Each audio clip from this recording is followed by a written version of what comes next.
This is Barrmill in North Ayrshire, quite close to Beeth.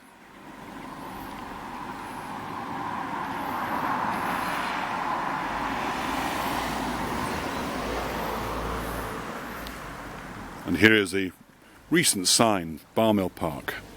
Barrmill Park is at least 75 years old.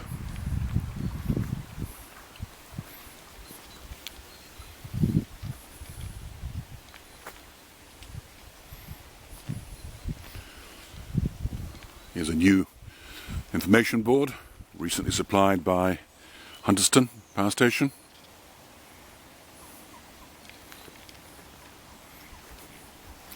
This area here is the Beechgrove Garden, which is known here as the Vale View, the Vale being the stream that runs beside it. Bit overgrown there, but that's a memorial stone to 2012. It's also a pointer to north. 2012 being the time that the garden was created. This tree here is a ginkgo biloba. And this top area is the community orchard. So plums, pears, apples, medlar, red currant, black currant, and others.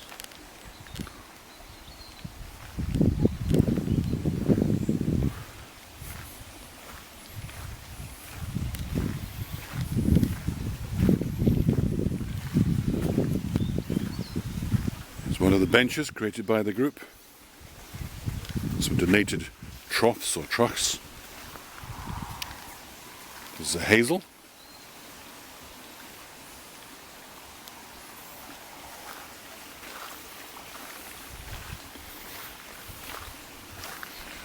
Now, this doesn't look much, but it's a bog oak. That is, it's over 8,000 years old. It was recovered from a local bog. Although it's got a bog oak, it's more likely to be a pine tree. One of the fascinating things about this particular specimen is it's clearly not fallen, it's been cut. And that being the new Stone Age, would have been cut with a flint axe. You even make out some of the cut marks. Being pickled in acid from the peat bog, this should remain and should not rot.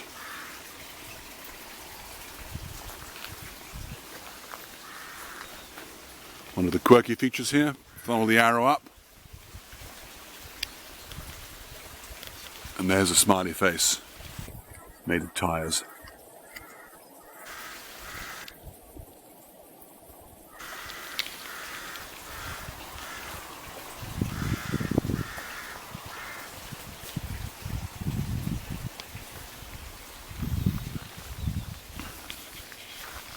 Bog Hotel.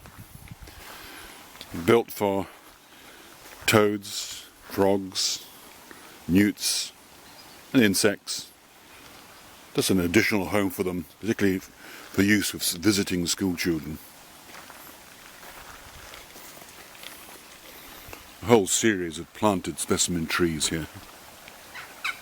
Not all native. This is a Norway Maple, obviously a coloured variety. This is a hornbeam.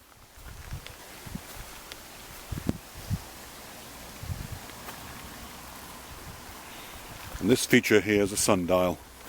That's the gnomon in the centre. And these are the times set out as per hour.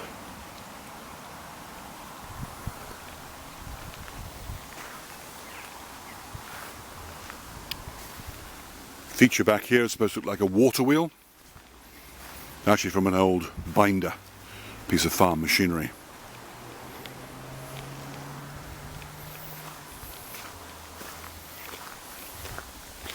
Some milk churns, recycled as flower beds, so to speak, planters. An old chimney pot. And these are old elm trees from Dutch elm disease. And some of these have been used as plant pots as well. so the hollow tops have been filled with soil.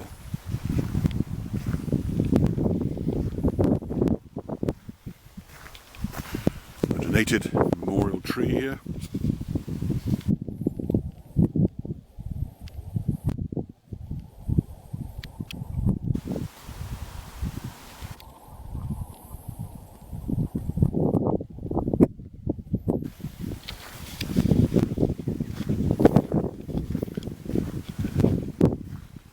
This is a wish tree. The idea is that you take a coin and hammer it in and make a wish. Dating back from the times it was believed that trees contained spirits. If you gave the spirit a gift, it would return with favour by granting you a wish.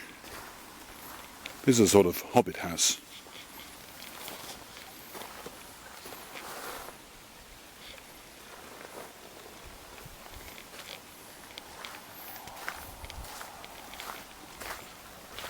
These are turkey oaks, planted here many years back, maybe in the days when the factory was busy here, was active.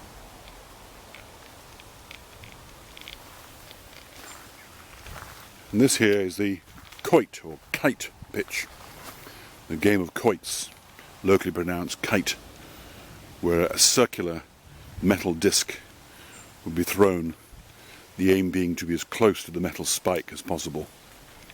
Once a very popular game, now almost forgotten.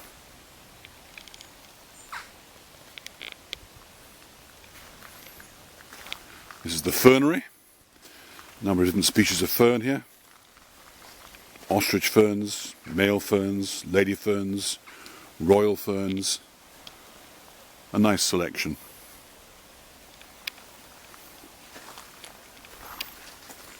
And trickling away in the background, it's been very dry weather,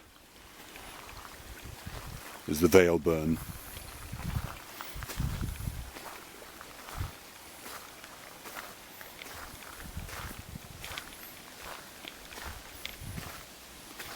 This feature, partly covered with leaves, is actually a compass, so it's pointing north. Put here by one of the groups that was working here.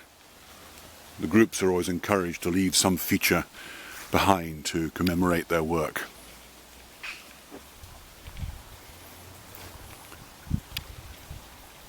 Here's the entrance to the Elfheim. That's the Scots for the Fairy Kingdom. The door there. There's some plaques, the fairy path to the underworld. And up at the top there is a magnificent green man, or ent. So this green man even has green hair planted above.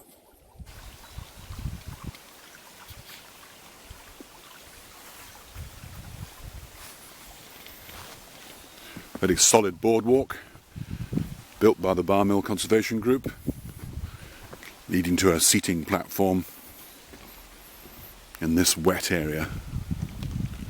And above us is the old railway, no longer used. And finally leave via the Fedge, the Fedge being a fence hedge. So it's a living fence constructed using willow.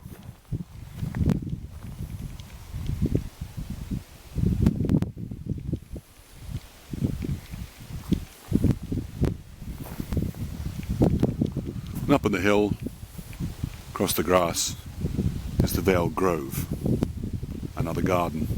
And up the hill, up the Ginger Hill, turn to the left over the stile, and that leads to the Dead Man's Planting.